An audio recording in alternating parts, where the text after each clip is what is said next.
मुझे नारायण की गोद में बैठा है। मैंने कहा कि इसे फिर रोज रोज का इतनी दूर जाके कौन भोजन देगा, कौन पहुंचा के आए। अब महाराज भरत जी को खेत का काम संभाल दिया गया, उन्हें छोड़कर आ गए। भरत जी भोले भाले वहां पर रहने लगे, खेती का काम संभालने लगे। कुछ दिन तो भोजन लेकर आए, फिर धीरे धीरे एक दिन लेके आए, 2 दिन नहीं लेके आए, फिर एक दिन लाए, 2 दिन नहीं लाए। ऐसे करके धीरे धीरे करके भोजन लाना बंद कर दिया। पर महाराज भरत जी ये नहीं कहते हैं कि भैया मुझे भूख लगी है, भोजन ला के दो। तभी वहां पर कहते हैं कि एक भद्रकाली मैया का मंदिर था उसी खेत के पास में, जहां माना जाता था कि अगर वहां पर बलि दे दे किसी जीव जंतु की तो वो मैया हर इच्छा पूर्ण करती है। तभी वहां पर एक डाकुओं का समूह आया और जो उनमें से जो सबसे बड़ा डाकू था उसने कहा कि सुना है यहाँ पर हर इच्छा पूरी होती है अगर बलि दे दो तो,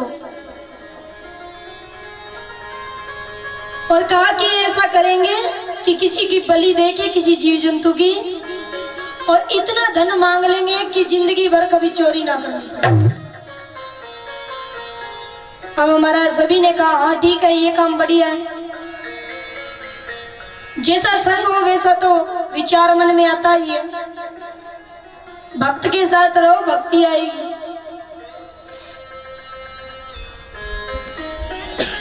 मूर्ख के साथ रहोगे तो कभी ना कभी तो मूर्खता आ ही जाएगी। अब महाराज सभी ने कहा कि हाँ ठीक है, ऐसा ही करेंगे। और महाराज जो सबसे बड़ा डाकू था उसने कहा कि ऐसा करो, कोई जीव पकड़ के लेकर आओ और यहाँ पर बलि देंगे। डाकू इधर उधर देखते हैं तो वहीं पर उन्हें सामने भरत जी दिखाई देते और भरत जी को पकड़ कर ले आए, लाकर अच्छे अच्छे वस्त्र पहनाए, अच्छे से अच्छा भोजन करवाया। भरत जी ने कुछ दिनों से खाया हुआ नहीं था, इसलिए दोनों हाथों से खाने लगे जल्दी जल्दी। और महाराज खाते खाते जब कुछ भोजन कर लिया तो पूछने लगे अरे भैया इधर आओ। एक डाकू को बुलाया, वो इधर आया और उससे कहा कि क्या बात है, आज कोई अनुष्ठान है क्या जो ये भोजन करवा रहे हो, इतनी सेवा कर रहे हो? कि अरे भैया ऐसा करो तुम रोज बलि ले लिया करो, हमें तो ये भोजन खिला दिया करो। ऐसा करो तुम रोज बलि ले लो पर मुझे अच्छे से अच्छे पकवान खिला दिया करो। अब महाराज डाकू सोचता है कैसा मूर्ख आदमी है, इसे ये नहीं पता बलि क्या होती है। रोज रोज की कहां से भोजन करेगा ये, पहले दिन भोजन करते इसकी बलि दे देंगे, बड़ा मूर्ख है। कहने लगे कि अरे तुझे ये नहीं पता कि बलि क्या होती है, हम तुझे ये भोजन खिला के मार देंगे। भरत जी कहते हैं चलो मारो तो मार देना पर भोजन तो करा देना। अभी भी नहीं पता कि मरना क्या होता है। यहाँ पर मैया के मंदिर में थे तो मैया सब कुछ देख रही थी। अब महाराज भगवान जो भोले भाले होते हैं ना उनकी ज्यादा रक्षा करते हैं। जो तेज होते हैं ना वो सोचते हैं कि हमारे पास दिमाग है, हमारे पास बुद्धि है, ऐसी तो किसी के पास है ही नहीं। लेकिन भगवान सबसे ज्यादा भोले भाले लोग होते हैं उनका साथ देते हैं, क्योंकि वो भगवान के ही भक्त होते हैं और कुछ जानते नहीं, संसार से उन्हें कोई मतलब ही नहीं होता। अब महाराज जैसे ही बलि देने की तैयारी की और डाकू ने अपनी तलवार निकाली, बड़े डाकू ने, और जैसे ही मारने ही लगे कि साक्षात भद्रकाली मैया प्रकट हो गई और डाकू के हाथ से तलवार छीनकर उसी की गर्दन को काट दिया। और महाराज एक एक एक एक एक एक करके सभी डाकू को मार दिया गया।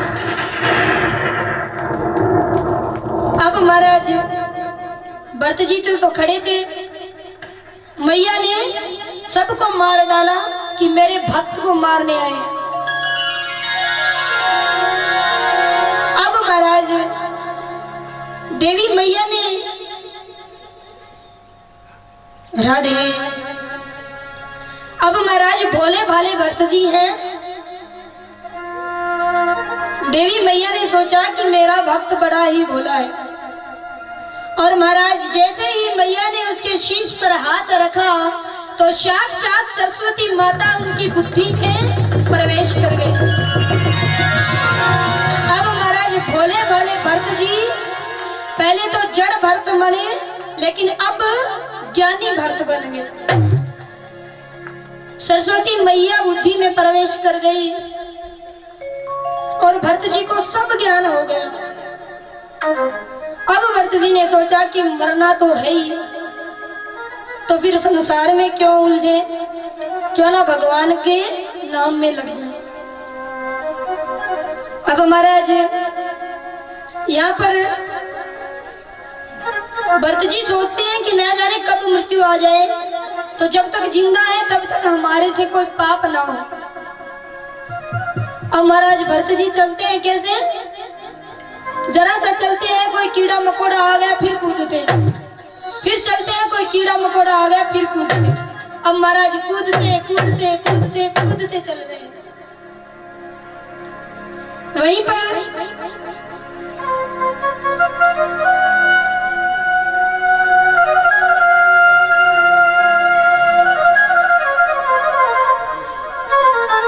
अब महाराज जैसे ही भरत जी चल रहे हैं तो वहीं पर एक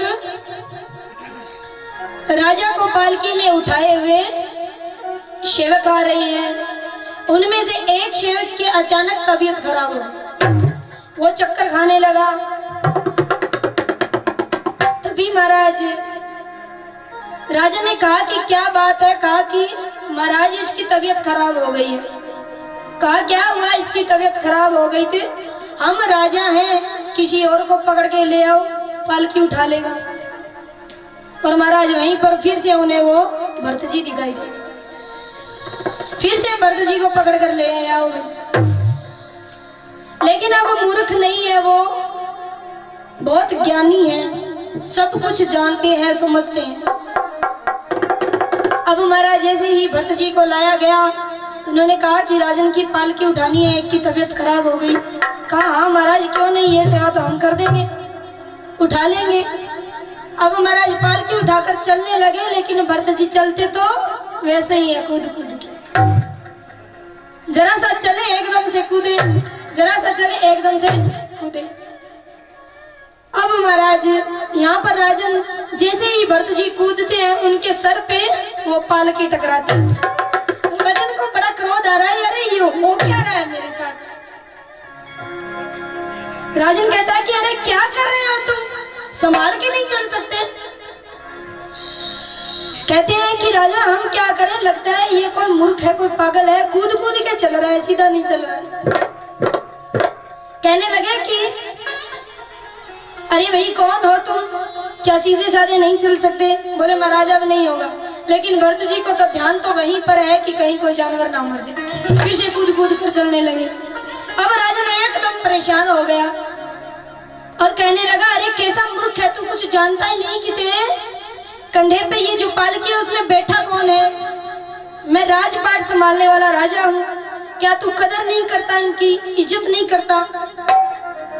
अब महाराज भरत जी ने नीचे उतार दी पालकी, बोले राजन हो तो अपने स्थान पर।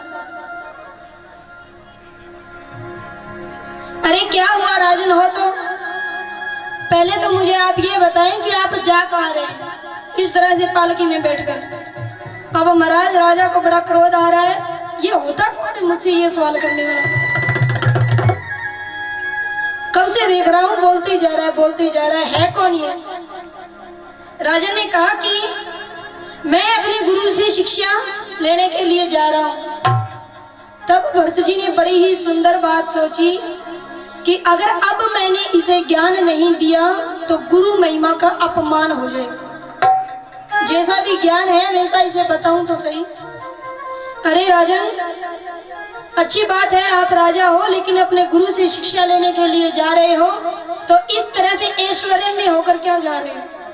पालकी सजाकर पालकी में बैठ के जा रहे हो, शिक्षा ग्रहण करने जा रहे हो, पैदल जाओ, अपने गुरु के चरणों में शीश अपना नीचे झुकाओ। इस तरह से बन तन के जा रहे हो, ऐश्वर्य दिखा रहे हो, ये तो अभिमान है ना, काहे का ज्ञान लेने जा रहे। अब महाराज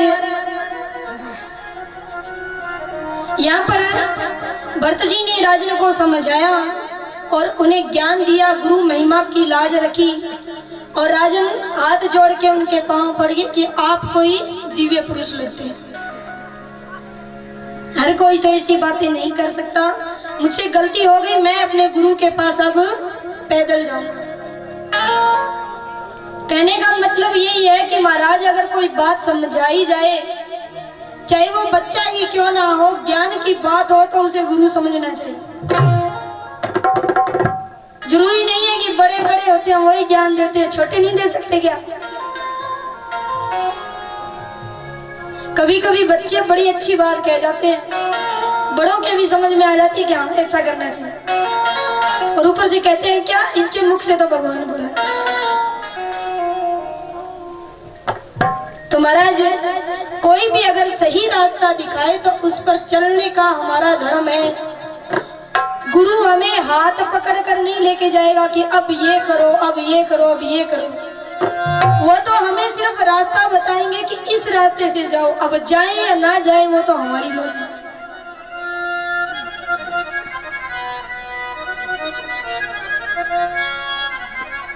तो महाराज अगर हमें गुरु से शिक्षा लेनी है तो उनकी एक एक बात माननी चाहिए। ये मत देखो कि गुरुजी कैसे, अरे गुरुजी तो काले गुरु के हैं एकदम, आपको क्या लेना, आप तो इससे मतलब रखो ना। कुछ लोग कहते हैं कि काहे का गुरु बनाए, कैसे फटे हुए कपड़े पहन रख रहे हैं, कितना गंदा है, इसको क्या गुरु बना।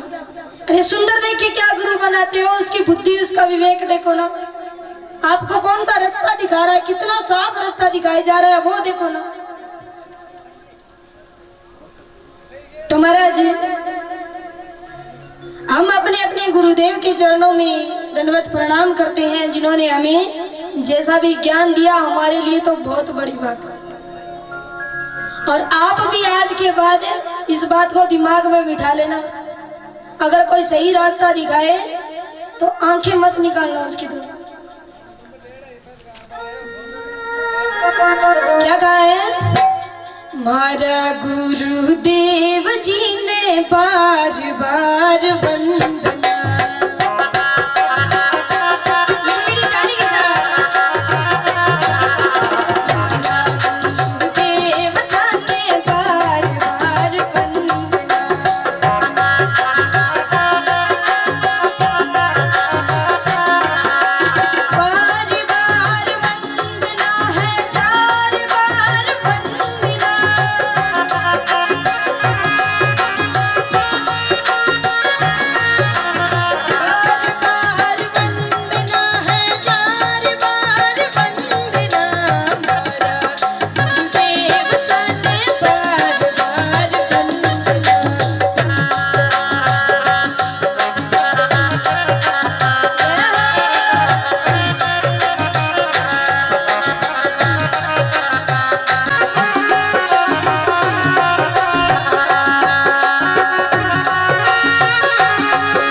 जय हो। तो महाराज भरत जी ने बड़ा ही अच्छा ज्ञान दिया, उन्हें ज्ञान का मार्ग बताया। आज तो जैसे राजा की धन्य ही हो गए, तो वो तो धन्य ही हो जाए। अब महाराज उन्हीं के वंश में कई राजा हुए जो कि बहुत पाखंडी थे, एक से बढ़कर एक पाखंड करने वाले। तब महाराज ऋषिगणों ने श्राप दे दिया कि जाओ, हम तुम्हें श्राप देते हैं कि कलयुग में जितने भी राजा होंगे सब के सब पाखंडी। अब महाराज इतना बड़ा श्राप दिया उन्हें, और उन्हीं के वंश में एक गया नामक राजा जो कि बड़े ही प्रतापी राजा थे, विष्णु भगवान के परम भक्त थे। और महाराज जब वो जंगल में गए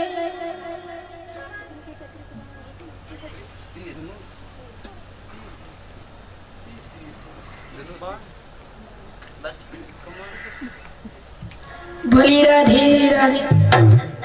और महाराज उन्होंने जैसे ही बाण छोड़ा, कोई जानवर समझ के उन्होंने बाण छोड़ा, लेकिन आगे जाके साधु को लग गया। अब महाराज साधु ने कहा कि इतने भक्ति भावना विष्णु भगवान के परम भक्त होकर तुम ऐसे कार्य करते हो असुरों जैसे, मैं तुम्हें श्राप देता हूँ, जाओ अभी की अभी असुर योनि को प्राप्त हो जाओ।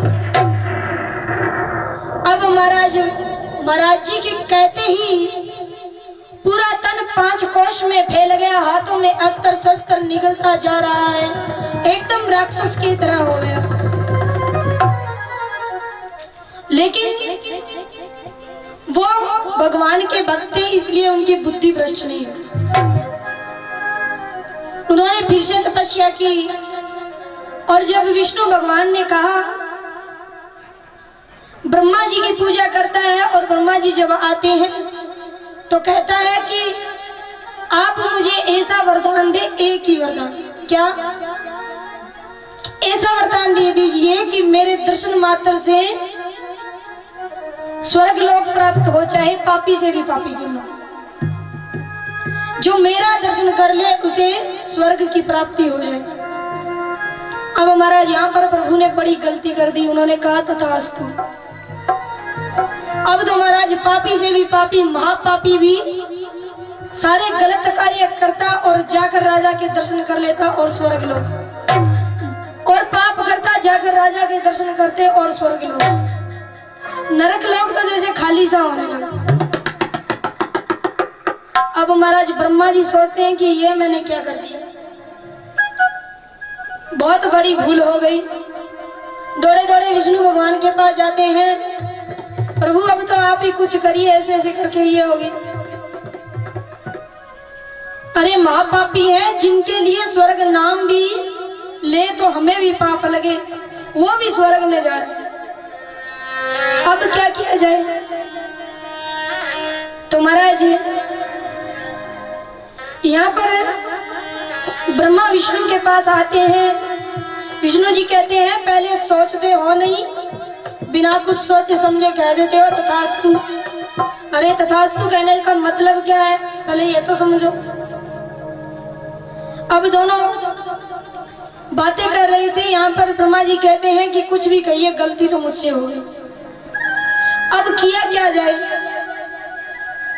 अब महाराज यहाँ पर ब्रह्मा जी आते हैं और कहते हैं कि गया राजा से कहा कि हम एक यज्ञ करा रहे हैं, और वो ऐसा यज्ञ है जो कि बिल्कुल पवित्र स्थान पर किया जाता है। क्या आपके राज्य में कोई ऐसा पवित्र स्थान है? भगवान ने ये जानबूझकर कहा क्योंकि उसे पता था कि इसे अभिमान आ गया। उसने एक पल में कह दिया कि अरे मुझसे पवित्र स्थान और क्या होगा जिसके दर्शन मात्र से स्वर्ग लोक की प्राप्ति हो। सबसे पवित्र तो मैं ही हूं। अब महाराज भगवान ने कहा ठीक है, और उनके वक्षस्थल पर एक भारी शिला रखी गई यज्ञ हवन करवाने के लिए, लेकिन फिर भी उनकी मृत्यु नहीं हुई। अब भगवान ने विचार किया कि ऐसे तो मरने वाला है नहीं, इतनी भारी शिला रख दी यज्ञ के बहाने से, फिर भी नहीं मरा तो ये मरेगा कैसे। अब भगवान ने खुद ही आकर कह दिया कि गया राजा, आपको अब मरना पड़ेगा और मेरी मजबूरी है, मैं आपको मारूंगा। पापी होते हैं ना, उसको ऐसे ही बोलते हैं कि मैं अब तेरे को मारूंगा। अब महाराज कहा कि मुझे तुम्हारी हत्या करनी पड़ेगी। तब उसने कहा कि आप ऐसा करें कि प्रभु मैं आपसे दो चीज मांगता हूं, मेरी अंतिम इच्छा यही है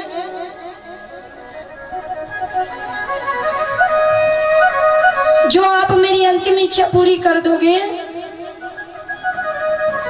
तो मैं बिना कहे ही अपने प्राण त्याग दूंगा, बिना मारे ही मर जाऊंगा। भगवान ने कहा अपनी अंतिम इच्छा तो बताओ। उन्होंने कहा कि पितेश्वरों की मुक्ति हो जाए, जब यज्ञ हवन हो, भागवत कथा हो, आप ऐसा वरदान दीजिए। और महाराज कहते हैं ना कि मनुष्य की तो मुक्ति होती है भागवत सुनने से, पर जो प्रेत योनि को प्राप्त होते हैं उनकी भी मुक्ति हो जाती है। भगवान ने कहा तथास्तु। और महाराज यहाँ पर राजा परीक्षित प्रश्न करते हैं कि महाराज पापियों की गति कैसे होगी, आप मुझे ये बताएं कि कैसे पाप करने से कैसी सजा मिलती है। अब महाराज भगवान ने कहा कि दक्षिण और पश्चिम दिशा में 28 नरक लोग बने हुए हैं, जिनमें अलग अलग प्रकार की सजाएं मिलती है। ऐसे पाप करो तो ऐसी सजा, ऐसे पाप करो तो ऐसी, और जो लास्ट वाला है उसका तो कहना ही क्या। महापापी है उसकी तो बड़ी बुरी हालत होती है महाराज।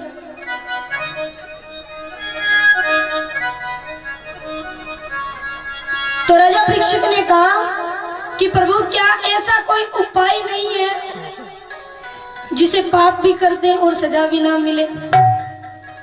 भगवान ने कहा अच्छा बड़े शाने बनते हो, पाप भी कर लो और सजा भी ना मिले, ऐसा तो नहीं हो सकता। लेकिन आपने भूल से अगर गलती से अपने जीवन में पाप कर दिए, अगर उनको सुधारना चाहते हो तो उपाय है। परीक्षित ने कहा बताइए क्या उपाय है। कहने लगे कि एक रामबाण औषधि है जो आपको नरक लोक ले जाने से बचा सकती है। क्या कि श्रीमद् भागवत कथा सुने, उसका चिंतन करें, उसका मनन करें तो मुक्ति हो सकती है, नरक लोक की प्राप्ति नहीं होती। अब महाराज बहुत समझाया गया। कहने लगे कि अगर पापी से भी पापी भगवान को पुकार ले तो प्रभु उसकी पुकार जरूर सुनता है, चाहे वो कितने भी पाप किए हो। और भगवान के चरणों में सच्चे आंसू गिरा दो तो महाराज आजमाई हुई बात है कि प्रभु पापी से पापी का भी सारा पाप भूलकर एक पल में हृदय से लगा लेते हैं। भगवान उसे अपना लेते हैं और एक बार जिसे भगवान अपना ले उसको कभी छोड़ते नहीं। तो महाराज राजा परीक्षित ने प्रश्न किया तो उन्होंने कहा कि आप मुझे कोई कथा सुनाइए ऐसी जिसमें पापी का कल्याण हो। तब सुखदेव जी कहते हैं कि एक बार मैं आपके लिए एहसास दुहराता हूँ क्या कि एक अजामिल की कथा सुनाता हूँ जो कि बहुत बड़ा पापी था। और महाराज कनौज नगरी में एक ब्राह्मण देवता रहते थे, बड़े ही धर्म कर्म करने वाले, ठाकुर जी की भक्ति करने वाले। और उनको एक पुत्र की प्राप्ति हुई और इतने धर्म कर्म करने वाले थे, लेकिन जो पुत्र था वो भी अपने पिताश्री के साथ भक्ति भाव किया करता, लेकिन कहते हैं कि पाप आंखों से प्रवेश करता है, आंखों से मन में और मन से जीवन में।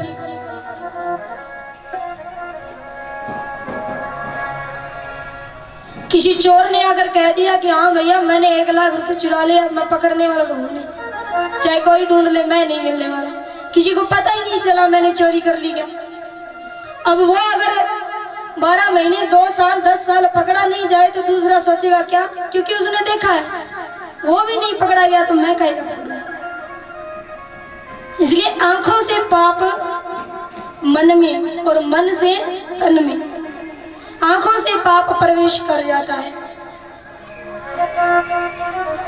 और महाराज राजा के पुत्र थे, ब्राह्मण देवता के पुत्र, वो खेलते खेलते नगरी में जा रहे थे, तभी वहीं पर एक शूद्र दंपति को गलत कार्य करते हुए देख लिया। अब हमारा जैसे ही आंखों से देखा मन में आ गया, मन से तन में आ गया, गलत भाव आने लगे मन में और गलत कार्यों में पड़ गया, सारे अवगुण आ गए। अब महाराज पाप करते करते ब्राह्मण देवता तो उनका तो शरीर शांत हो गया, लेकिन अब जब कोई कहने वाला नहीं रहा तो उसने अपने पाप और बढ़ा दिए। चोरी करना, धोखेबाजी से किसी को मार देना, गलत स्त्रियों का संग करना, ऐसे ऐसे न जाने कितने पाप वो हमेशा दिन भर करता। अब यहाँ पर एक दिन एक ऋषि महाराज आए, कौंडल्या ऋषि थे, वो आए और उन्होंने 100 वर्ष की तपस्या पूरी करके आए और आकर गांव में पूछा कनौज नगरी में कि भाई यहाँ पर किसी ब्राह्मण का घर बताइए, हम तपस्या करके आए हैं, किसी ब्राह्मण के यहाँ 1 रात के लिए ठहरेंगे। अब सभी गांव वाले मजाक उड़ाने लगे कि महाराज ब्राह्मण तो है लेकिन ब्राह्मण कहलाने के लायक नहीं, ब्राह्मण तो है लेकिन कहलाने के लायक नहीं। क्यों? क्योंकि ऐसे ऐसे कार्य करते हैं कि उसे तो ब्राह्मण कहना ही पाप है। अब महाराज जी ने कहा कि जैसा भी है तो ब्राह्मण का पुत्र ही ना। गांव वालों ने बहुत कुछ सुनाया, अंत में महाराज जी ने कहा चलो जैसा भी है आप मुझे बताइए तो सही। अब महाराज गांव वालों ने घर बता दिया कि महात्मा जी वो अजामिल नाम का ब्राह्मण है, वहां पर चले जाओ। महाराज जी आए। अब महाराज जैसे ही आए तो अजामिल तो घर पर नहीं था, पर उसकी धर्मपत्नी थी। अब महाराज उससे आकर प्रणाम किया। महाराज जी ने मिले तो महाराज जी को उसने कहा कि आप यहाँ किस लिए आए हो, आपका क्या काम है, यहाँ पर चले जाइए यहाँ से। आते ही उनका अनादर कर दिया। पर साधु बड़े ही शांत स्वभाव के होते हैं, ये सोचकर किसी को छेड़ मत लेना, क्रोध भी बहुत आता है। अब महाराज यहाँ पर उनकी धर्मपत्नी ने कहा कि आपका यहाँ क्या काम है, चलो जाइए यहाँ से। उन्होंने कहा भाई ब्राह्मण का घर है, हमें 1 रात के लिए यहाँ पर रहना है, हम भक्ति करके आए हैं 100 साल की तपस्या करके। कहने लगे नहीं नहीं यहाँ नहीं रहना।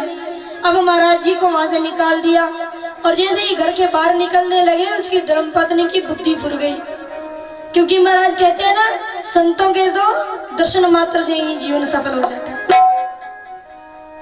वो जो इतनी पाप करने वाली थी उसकी भी बुद्धि फुर गई। उसने कहा अरे चलो कोई बात नहीं, जैसा भी है है तो महाराज हम तो पापी है, ये तो पापी नहीं है।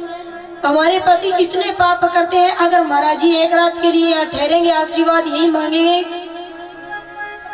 कि इनको सुखी जीवन मिले, क्या पता उनका जीवन भी सुधर जाए।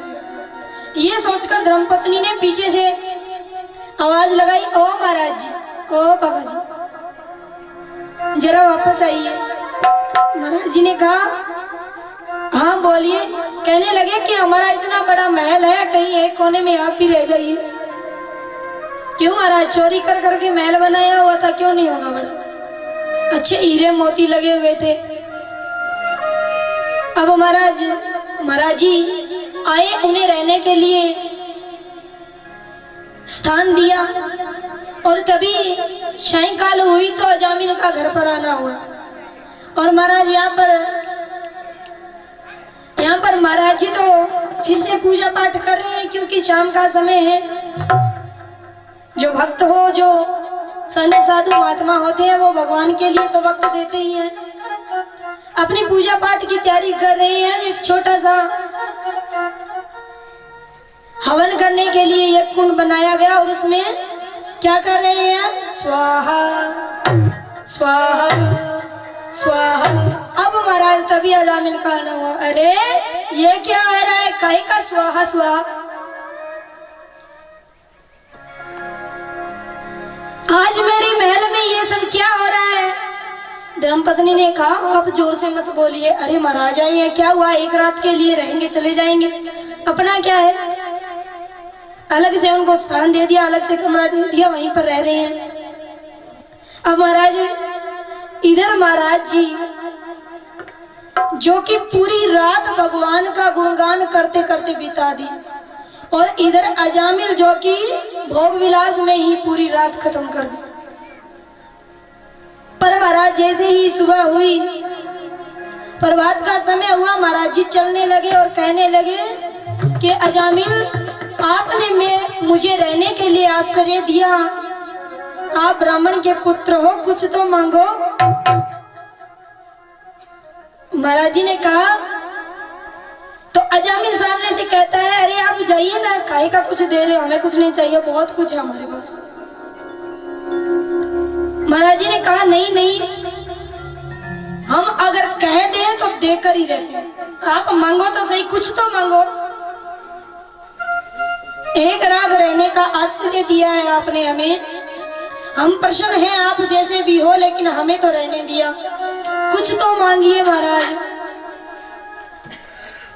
अब यहाँ पर महाराज जी ने ये कहा, तो अजामिल कहता है कि मुझे कुछ नहीं चाहिए, आप जाइए यहाँ से। तभी महाराज जी ने कहा कि आपकी एक धर्मपत्नी है, वो गर्भ से है ना। बोली हाँ है, तो आप मेरा एक ही काम कर दीजिएगा, क्या, कि उसको पुत्र होगा, पर मैं आपको और कुछ नहीं देने वाला, एक छोटी सी विनती कर रहा हूं कि उसका नाम नारायण रख दीजिएगा। अब महाराज यहाँ पर अजामिल तो बड़ा ही अभिमानी था, उसने कहा चलो ठीक है, हम रख देंगे, अब आप जाइए महाराज। महाराज जी तो चले गए कह के। अब उनकी धर्मपत्नी थी, उन्होंने सोचा क्या पता इनका ऐसे ही कल्याण हो जाए, हम वही नाम रखेंगे। समय बीता, पुत्र की प्राप्ति हुई और उसका नाम रख दिया नारायण। अब महाराज कहते हैं कि बड़ा बेटा होता है ना, वो माताओं का प्रिय होता है, उनसे सबसे ज्यादा प्रेम करती है। क्यों?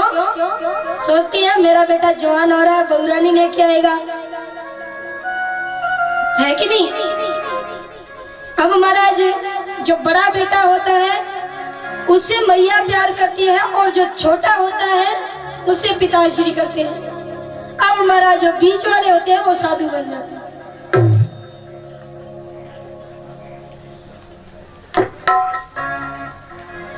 और करे भी तो क्या करे, एक को मैया ने ले लिया, एक को पिताश्री ने ले लिया, अब बीच वाले साधु बनने के लायक है। चलो भगवान पहन लिया और चल दिए। अब महाराज इस प्रकार से उनका नाम नारायण रखा गया, और वो सबसे छोटा पुत्र था। इसलिए मैया भी सबसे ज्यादा प्रेम करती थी। और जो अजामिल उनका पिता था वो इसलिए उससे प्रेम करता था कि मैं इसे सबसे ज्यादा लाड प्यार करूंगा तो मेरी धर्मपत्नी बड़ी खुश रहेगी। और वो उसको खुश रखने के चक्कर में उसे प्रेम किया जा रहा है।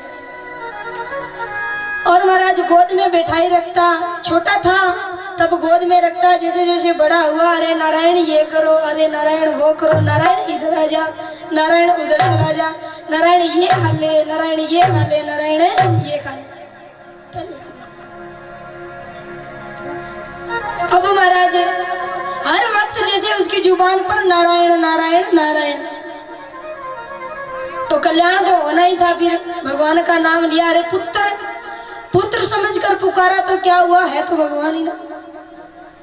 अब महाराज जैसे जैसे वक्त बीता और अंतिम समय तो मैंने आपको बताया था कि आता है सभी का, अजामिल का भी आया। और महाराज अजामिल का जब अंतिम समय आया, और ऐसे पापी को तो कौन लेने आता है, वो बड़ी बड़ी मूंछों वाले, कौन, यमदूत, वो लेने के लिए आया। अजामिल घबरा गया, अरे ये कौन आया। चार जब आसपास खड़े दिखाई दिए तो बड़ा जोरदार घबरा गया और कहने लगा, अरे नारायण मुझे बचाओ, अरे नारायण मुझे बचा लो, अरे बचाओ नारायण, भाग के आओ, मुझे बचाओ, ये ले जाएंगे। अब महाराज इतना जोरदार घबराया, भगवान नींद में सो रहे थे, एकदम से उठे, अरे कोई मेरा भक्त है जो मुझे पुकार रहा है, मुझे उसकी रक्षा करनी चाहिए। अपने पार्षदों को भेजा पुष्प विमान देकर, जाओ रक्षा करो। अब महाराज भगवान के पार्षद आए और यमदूतों के बीच में और भगवान के पार्षदों के बीच में घमासान युद्ध हुआ। इतना जोरदार युद्ध हुआ और जीते कौन, जीतना तो भगवान के जो पार्षद थे वही जीते। अब महाराज यमदूत यमराज के पास गए कि ऐसे ऐसे करके, अरे जो महापापी था उसे भी ले गए भगवान के। तो यमराज भगवान के पास आए और कहने लगे कि प्रभु ये सब क्या है, आपसे बहुत बड़ी गलती हो गई, अरे इतना पापी है उसे आप यहाँ पर लेके आए इस धाम में। भगवान ने कहा, पापी है तो अपनी जगह है, इसने मेरे को पुकारा, मुझे क्या पता। जब कोई मुझे पुकारता है तो मैं ये नहीं देखता कि ये पापी है या महापापी है या कैसा है। चाहे भक्त पुकारे, चाहे पापी पुकारे, चाहे अत्याचारी हो, चाहे महापापी हो, कोई भी हो, अगर मुझे पुकारेगा तो मैं तो रक्षा करूंगा। क्या हम सोचते हैं कभी ये, सोचा कभी ये?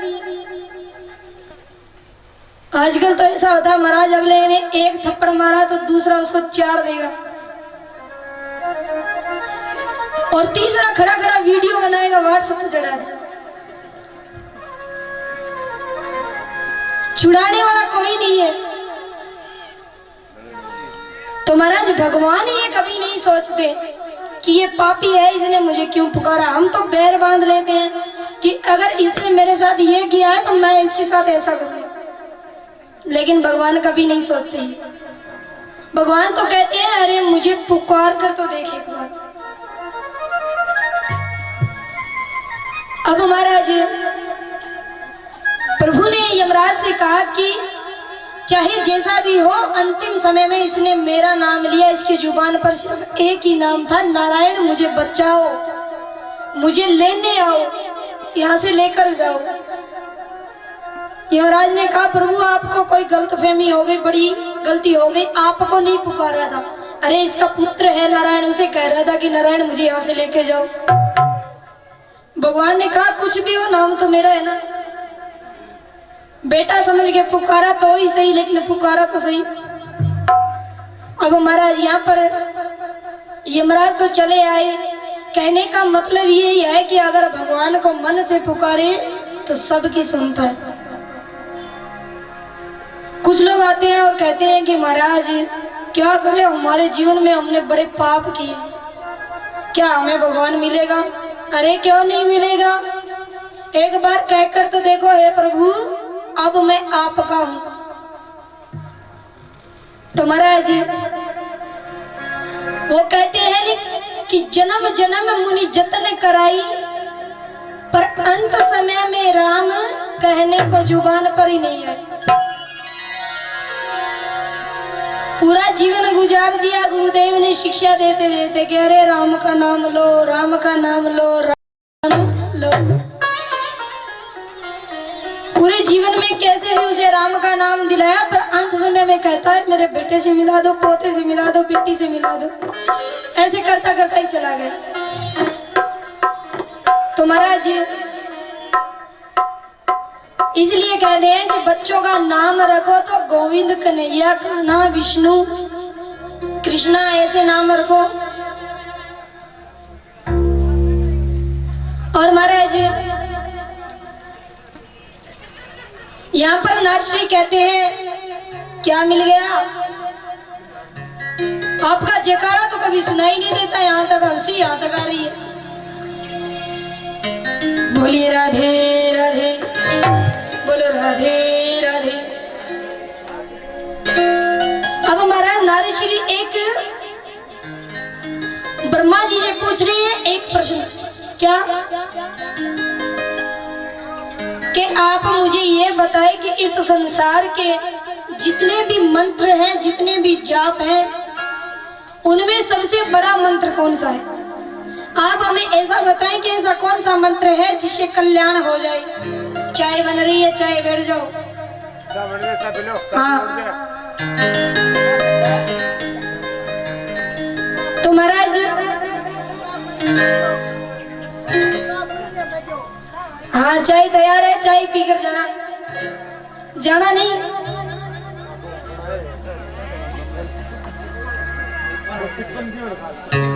तो महाराज यहाँ पर नारश्री ने जब ये प्रश्न पूछा, कृपया व्यवस्था को बिगाड़िए मत, आराम से बैठिए, शांति से, ध्यान मत भटकाइए।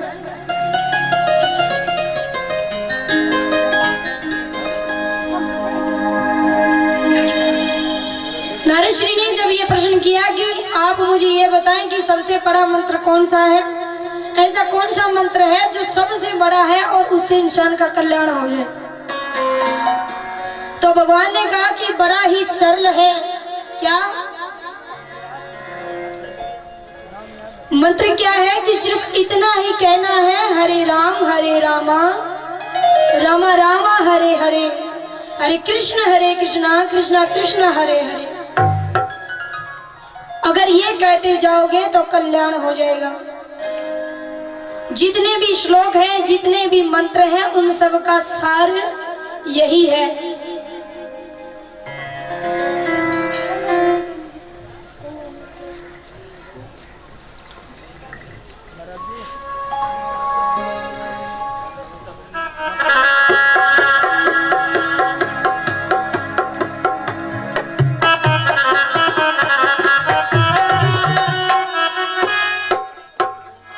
तो हम सब भी क्या कहेंगे? हरे राम हरे राम हरे रामा,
राधे राधे। हनुमान जी कुछ दिन तो वहां रहे, फिर जैसे ही हनुमान जी जाने लगे तो प्रभु श्री राम ने कहा कि आप हमारे पास ही रहो,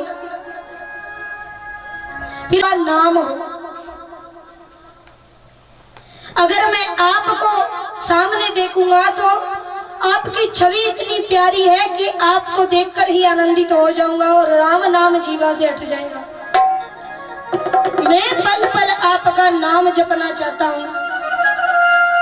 इसलिए हनुमान जी ने ये कहा। तो महाराज हनुमान जी ने कहा कि हम तुम्हारे हैं प्रभु जी, हम तुम्हारे हैं, हम तुम्हारे हैं प्रभु जी, हम तुम्हारे थे और हम तुम्हारे ही रहेंगे।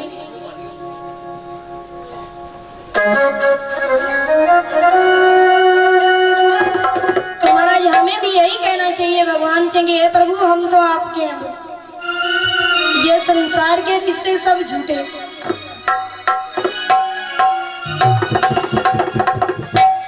हम तुम्हारे थे प्रभु जी, हम तुम्हारे हैं, हम तुम्हारे ही रहेंगे। ओ मेरे प्रियतम, हम तुम्हारे थे प्रभु जी, हम तुम्हारे हैं,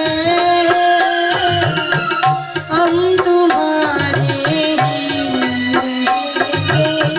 ओ मेरे प्रियतम। और हे प्रभु हम तो आपके हैं, लेकिन आप भी तो हमारे ही हो। तो क्या कहेंगे? तुम हमारे थे प्रभु जी, तुम हमारे हो, तुम हमारे ही रहोगे। ओ मेरे प्रियतम।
और महाराज अब यहाँ पर दक्ष राजा विंध्याचल पर्वत के जो राजा हैं, विंध्याचल पर्वत पर जाकर बहुत कठोर तपस्या, मुझे आशीर्वाद दीजिए कि मैं जब चाहूं जितनी संतान पैदा कर सकूं, एक पल में प्रकट कर सकूं। भगवान ने कहा तथास्तु। अब महाराज यहाँ पर सबसे पहले उन्होंने 10,000 संतानों की रचना की।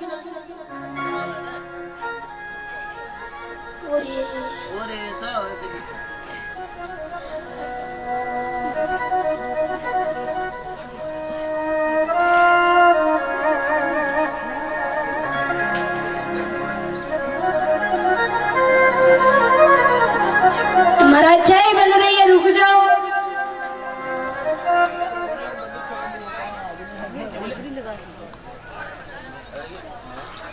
आ रहे हैं क्या वापस? चलो बहुत अच्छी बात।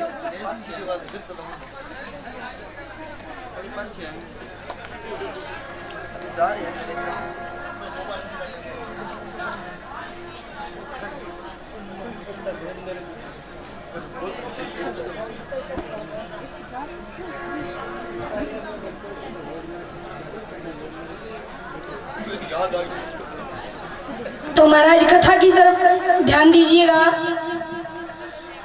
कोई जाने वाला है तो जाने दो, जाएंगे तो सभी, क्या हम रोक सकते हैं?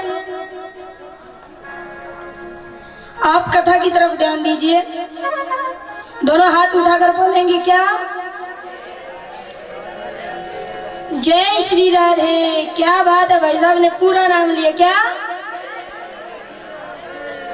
हाथ नीचे करके मैया जी हंस रही है। चाय आ गई, अभी खूब प्रसन्न हो जाओ।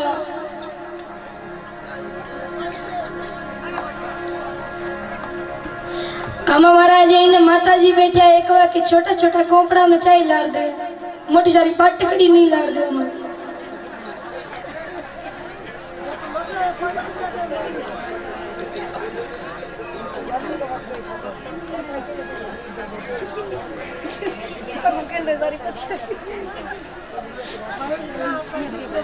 देखिए महाराज चाय आते ही वापस आ गए सभी।